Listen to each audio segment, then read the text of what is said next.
Hello everyone, my name is Troy Coomer, and the culture that I decided to do my report on was Brazil, was the Brazilian culture. So first, a little bit of background on Brazil. So they gained their independence in 1822, so it's actually their 200th year anniversary, which I thought was pretty cool.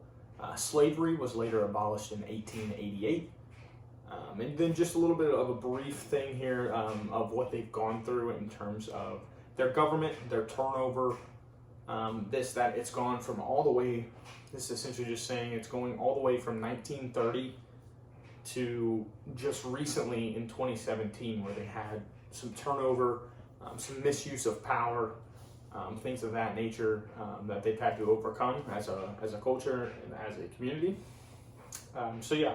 So Brazilian coffee exports politically dominated the country until populist leader Mr. Vargas rose to power in 1930.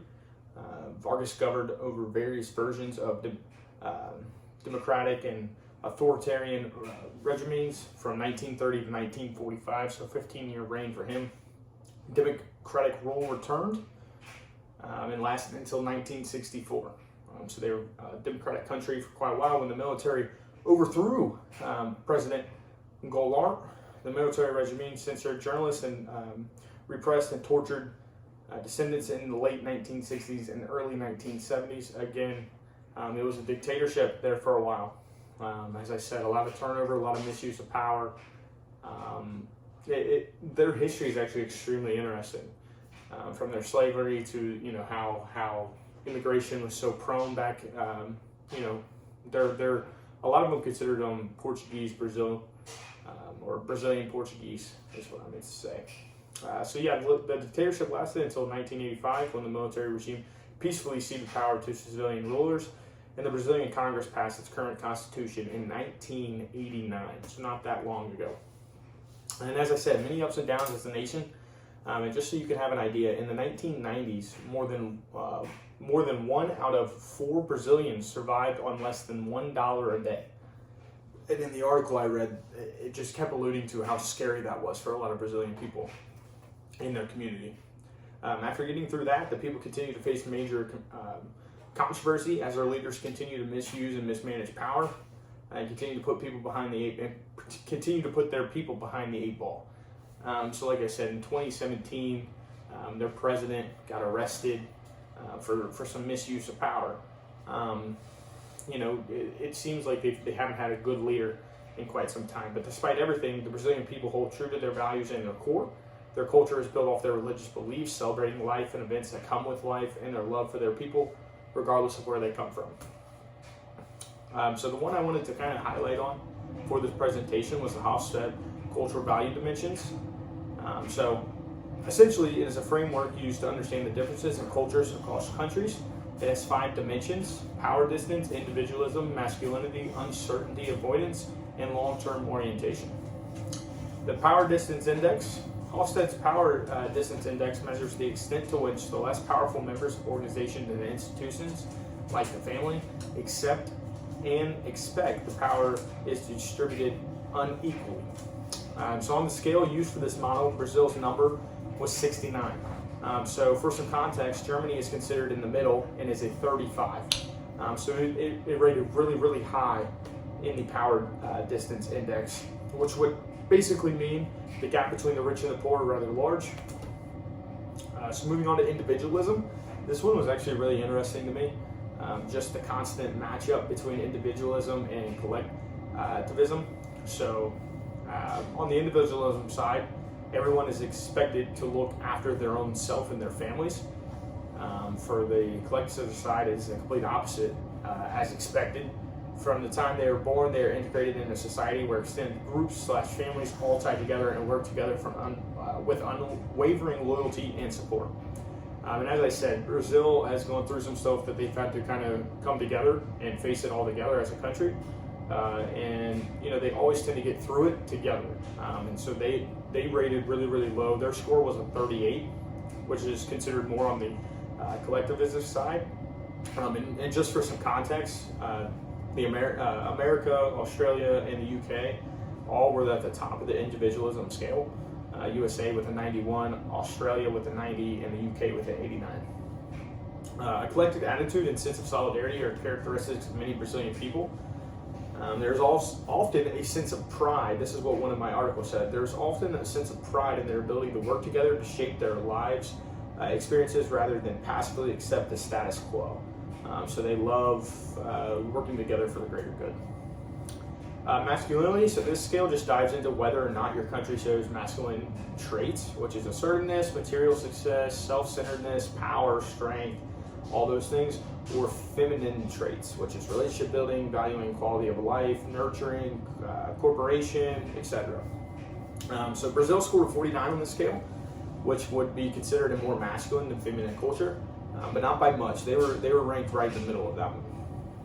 On uncertainty avoidance, this is essentially how a culture reacts, responds, or feels in unstructured situations. It's one of those things that can be hard to prepare for. So a high score was considered to be 65, and Brazil scored a 76, kind of just alluding to what I've already talked about. They've had to go through some uncertain situations as a country, so them scoring high on this scale makes so much sense. Just like I said, just going over what we started with their background. They've been through so much from the time that they apparently received their freedom in 1822 all the way until, recently, after, they hosted the World Cup, they hosted the Olympics, and then all of a sudden they go through a huge recession as a country because they put all their money to run these events to make Brazil look so, high up and all these things, when really they were just damaging their people and their communities by doing what they were doing to put on these events. Long-term orientation was the final dimension added to help determine the difference in thinking from east to west. Long-term orientation, persistence, ordering relationships by status and observing their order, thrift, or having a sense of shame. Short-term is personal steadiness and stability, protecting your face.